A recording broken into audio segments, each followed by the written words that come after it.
तो छूट की सोई तो मला चिंता करना नहीं है।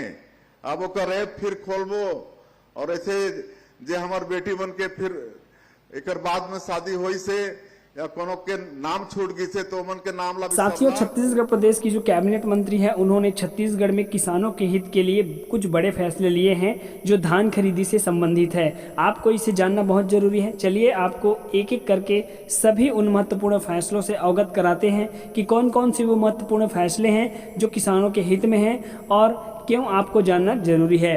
तो साथियों, मैं आपको बताना चाहूँगा, छत्तीसगढ़ प्रदेश में किसानों से खरीफ विपणन वर्ष 2025-26 में समर्थन मूल्य पर धान खरीदी की जाने वाली है। जो इस वर्ष छत्तीसगढ़ प्रदेश में 25 लाख से भी अधिक किसानों ने यहाँ पर पंजीयन किया है और उन्हें जो है 3100 रुपये प्रति क्विंटल की दर से धान खरीदी की जाएगी और इसकी जो शुरुआत है वो 15 नवंबर से होगा। साथ ही मैं आपको बताना चाहूँगा कि इस वर्ष जो है किसानों को मात्र एक हफ्ते के अंदर उन्हें जो है उनकी धान की राशि खाते में प्राप्त हो जाएगा और किसान जो है ऑनलाइन टोकन भी काट सकते हैं। इसके लिए आपको प्ले स्टोर पर एक एप्लीकेशन मिल जाएगा। एप्लीकेशन का नाम टोकन तुहर हाथ इस एप्लीकेशन का नाम है और यहाँ पर जो धान खरीदी है वो 15 नवंबर से शुरू होकर 31 जनवरी तक चलने वाला है। साथ ही साथ दोस्तों, इस अवधि में किसानों से जो है 3100 प्रति क्विंटल की दर से 21 क्विंटल प्रति एकड़ यहाँ पर धान की खरीदी की जाने वाली है। तो एक एकड़ जिनके पास ज़मीन है वो 21 क्विंटल एक एकड़ के पीछे 31 रुपये प्रति क्विंटल की दर से यहाँ पर धान बेच सकते हैं। और भी महत्वपूर्ण फैसले हैं जो मैं आपको बताता हूँ। यहाँ पर इस वर्ष जो है धान को बहुत ही पारदर्शिता के साथ खरीदे जाएंगे और किसानों से जो है किसी भी प्रकार का धोखाधड़ी ना हो, इसके लिए KYC के माध्यम से यहाँ पर जो है धान की खरीदी इस वर्ष की जाएगी।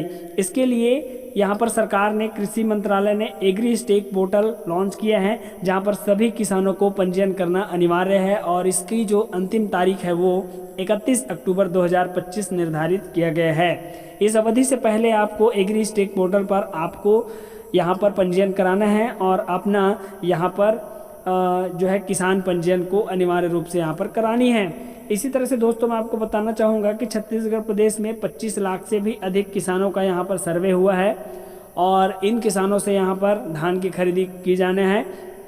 साथ ही साथ दोस्तों, मैं आपको बताना चाहूँगा कि इस वर्ष जो है धान खरीदी को लेकर छत्तीसगढ़ प्रदेश की जो सरकार है वो काफ़ी सक्रिय है और धान की खरीदी को जो है यहाँ पर सुगमता से निपटाना चाहती है। किसी प्रकार से यहाँ पर किसानों को तकलीफ नहीं होना चाहिए, इसके लिए वे जिले स्तर पर भी कई समिति का गठन किया है। इसी तरह से दोस्तों, आपको बता दें कि छत्तीसगढ़ प्रदेश में 20,000 ग्रामों में दिनांक 2 अक्टूबर से डिजिटल क्रॉप सर्वे एवं मैनुअल गिरदावरी के डाटा को आम सभा में यहाँ पर प्रसारित किया गया है। तो आप देख सकते हैं यहाँ पर जो है सभी को अब तक पता चल गया है कि कितने रकबा का उन्होंने पंजीयन कराए हैं और धान बेच सकते हैं। किसानों को बेहतर सुविधा प्रदान करने के लिए टोकन तुहर हाथ मोबाइल ऐप जो है लॉन्च किया गया है। इस एप्लीकेशन को आप प्ले स्टोर से डाउनलोड करके अपना जो किसान कोड है उसे डालकर यहाँ पर आप लॉगिन कर सकते हैं और यहाँ से आप टोकन काट सकते हैं। साथ ही साथ आप यहाँ से अपना जो कितना आपका जो रकबा है वो धान खरीदी हेतु पंजीकृत है वो भी आप यहाँ पर देख सकते हैं। साथ ही साथ साथियों, यहाँ पर देख सकते हैं किसी अन्य किसान से धान की खरीदी ना कर ओरिजिनल जो किसान है, वास्तविक किसान, उससे ही धान की खरीदी की जाएगी। इसके लिए भी यहाँ पर सरकार ने अहम फैसले लिए हैं कि बायोमेट्रिक आधारित जो है धान की खरीदी की जाएगी। अर्थात अगर आप सोसाइटी पर जाएंगे समिति केंद्र में तो आपसे बायोमेट्रिक के माध्यम से वहाँ पर जांच किया जाएगा और उसके बाद ही आप यहाँ पर धान बेच पाएंगे। तो किसान का यहाँ पर बायोमेट्रिक से जो है पहचान किया जाएगा। इसी तरह से दोस्तों, छत्तीसगढ़ प्रदेश में 2739 खरीदी केंद्रों के माध्यम से धान खरीदी किया जाएगा। यहाँ पर बराबर सूखे हुए धान की खरीदी की जाएगी। ऐसे जो समिति हैं उन्हें 5 रुपये प्रति क्विंटल की दर से जो है इंसेंटिव भी दिया जाएगा। यहाँ पर सरकार ने अहम फैसले लिए हैं इस वर्ष कि जो भी उपार्जन केंद्र है अगर वे शून्य सुखद धान अगर खरीदते हैं, मतलब सूखा हुआ धान अगर खरीदते हैं तो उन्हें जो है 5 रुपये प्रति क्विंटल की दर से यहाँ पर और भी प्रोत्साहन राशि दिया जाएगा।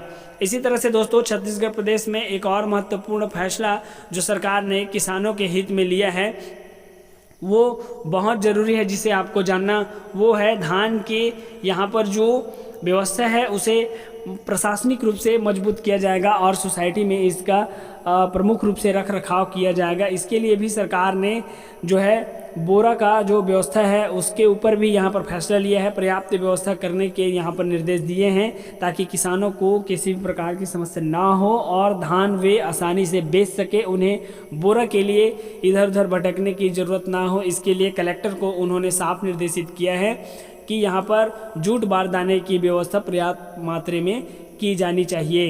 इसी तरह से दोस्तों मैं आपको बताना चाहूँगा कि धान खरीदी केंद्रों में बेहतर एवं सुगम व्यवस्था हेतु कलेक्टर द्वारा प्रशासनिक अधिकारियों को खरीदी केंद्र प्रभारी बनाने का भी निर्णय यहाँ पर लिया गया है ताकि किसी प्रकार से यहाँ पर धान की जो खरीदारी है उसमें दुर्व्यवस्था ना हो। सीमावर्ती जो भी राज्य है वहाँ से धान आने जाने के लिए यहाँ पर जो है दल बनाए गए हैं जिले स्तर पर कि जो है बाहर से धान नहीं आनी चाहिए करके। तो इस तरह से जो फैसले हैं वो महत्वपूर्ण हैं।